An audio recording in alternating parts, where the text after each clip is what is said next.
Welcome back to our channel, fellow Salem addicts. I am sitting here staring at my screen, completely and utterly baffled by the absolute sheer audacity of Kate Roberts Brady. And I am even more baffled by Roman Brady. I mean, are we seriously supposed to believe that Roman, a former police commissioner, a man who has spent decades sniffing out criminals and liars in Salem, is this incredibly gullible? I am sorry, but I just cannot accept it. I am typing this up late at night because my blood is boiling after watching Thursday's episode, and I just have to get this out of my system before I explode. Because, let's be real for a second, we all saw the scene at the Brady pub. We all saw Roman sitting there, looking at Kate with those earnest, trusting puppy dog eyes, actually apologizing to her. He apologized to her. I was literally screaming at my television.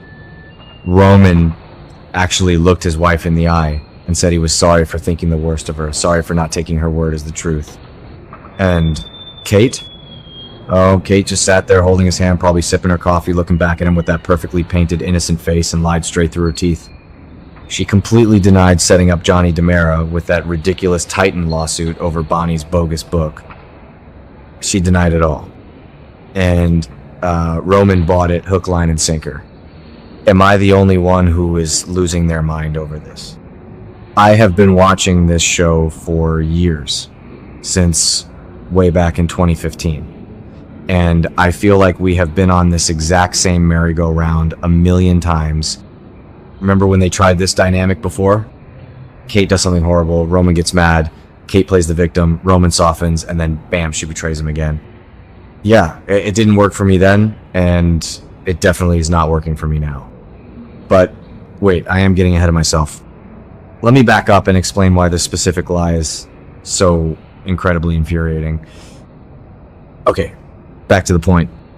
Kate didn't just tell a little white lie about buying an expensive pair of shoes or meddling in Philip's love life. She actively set up a massive corporate lawsuit to get DiMera sued by Titan, using Bonnie's absolute joke of a book as the bait. And who did she use as the fall guy? Johnny DiMera, Roman's own grandson. I mean, how toxic do you have to be to throw your husband's grandson under the bus just to score some points in a corporate war? And let's not forget what Johnny's going through right now. The poor guy is literally dealing with the most heartbreaking crisis of his life. His pregnant wife, Chanel, has just been diagnosed with malignant breast cancer. They're facing impossible choices about chemotherapy, worrying about their unborn baby, and Johnny is terrified he's going to lose the love of his life. He is drowning in personal tragedy, and what does Kate do? She slaps him with a bogus lawsuit trap to help Titan. It is so cold. It is so calculating. It is so Kate. And that is the thing that really gets me. I know some people are loving this because Kate is being classic, ruthless Kate. And part of me, okay, I will admit it, sometimes I contradict myself, part of me actually loves toxic Kate. She is a survivor, she is a schemer, and Lauren Koslow plays her so brilliantly that you almost want to root for her. I love a strong female villain who unapologetically goes after what she wants. But when she does it to Roman, when she actively hurts Sammy's kid while he is dealing with his wife's cancer, that is where I draw the line. I hate her for hurting Roman. I really do. So there they are, sitting in the Brady pub, holding hands like a couple of love-struck teenagers. Roman is probably thinking about how lucky he is to have worked things out with his beautiful wife. He is thinking they are back on track. He is completely oblivious to the fact that his marriage is a ticking time bomb, because we all know the truth always comes out in Salem. Always. It is only a matter of time before the other shoe drops and Roman finds out that she has been playing him for a fool this entire time. And you know who is going to be the one to drop that shoe? Marlena. Yes, Marlena Evans. Because while Roman is walking around with blinders on, Marlena sees right through Kate's perfectly tailored suits and fake smiles. We already know that Marlena, Brady and Belle are gathering at the pub to honor John Black's memory on the 1-year anniversary of his death. It is such a heavy, emotional time for Marlena. She is sitting there looking at John's photo on her phone, holding that gold coin, completely heartbroken. But even in the depths of her grief, Marlena is not going to let Kate get away with this. During that memorial dinner, Marlena actually has words with Kate. She corners her about the lawsuit situation with Johnny, because Marlena is Johnny's grandmother too. And unlike Roman, Marlena is not blinded by romance.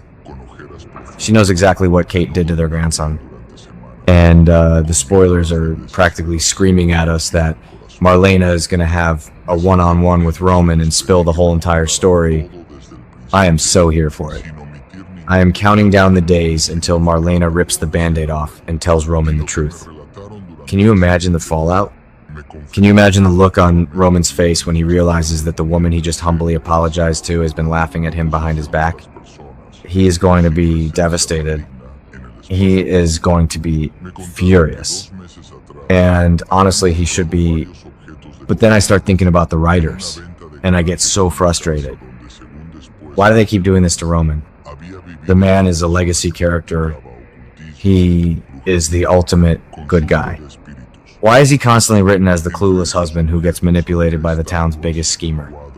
It makes him look weak, and Roman Brady is not weak. He is supposed to be the moral center of the Brady family. I just wish they would write him with a little more suspicion. When Kate denied setting up Johnny, Roman should have looked at her, crossed his arms, and said, "I know you're lying, Kate." That would have been amazing television. Instead, we get him holding her hand and begging for forgiveness. It makes me want to throw my remote at the wall. And what is Kate's endgame here anyway? She is trying to pull Philip and Xander together for this impending Titan battle. She is fighting with Maggie. She is dealing with all this corporate espionage. Does she really think she can juggle all of these lies without dropping a ball? She is alienating her husband. She is making an enemy out of Marlena, which is never a good idea. And she is messing with DiMera Enterprises, which is currently being run by a very unhinged EJ, who is dealing with his own failing resurrection science drama. Kate is playing with fire on about 6 different fronts right now. I know I am ranting, but I just feel so emotionally invested in this.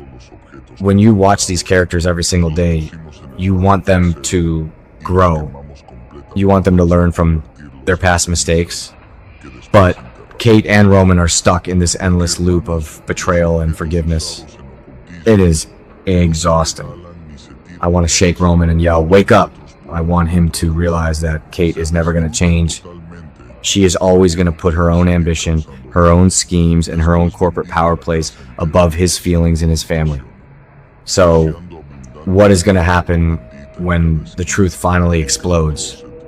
Because it is going to be an absolute massive explosion. I predict Roman is going to pack his bags. I predict he is going to kick her out of the pub, out of his life, and demand a divorce. And I am going to be sitting right here cheering him on, hoping that this time he actually means it. But then again, this is days of our lives. Give it 6 months, and they will probably be sharing a bowl of clam chowder and holding hands again while she plots to steal another company. Am I being too harsh? I don't know. Maybe I am just tired and emotional after watching Johnny cry over Chanel, only to see Kate smugly lying about ruining his career. It is just too much. I need to know if you guys are feeling the same frustration. Are you Team Kate, loving the villain era? Or are you Team Romesh, leave it, finally grow a spine and kick her to the curb? Please tell me I am not the only one completely losing my mind over this storyline.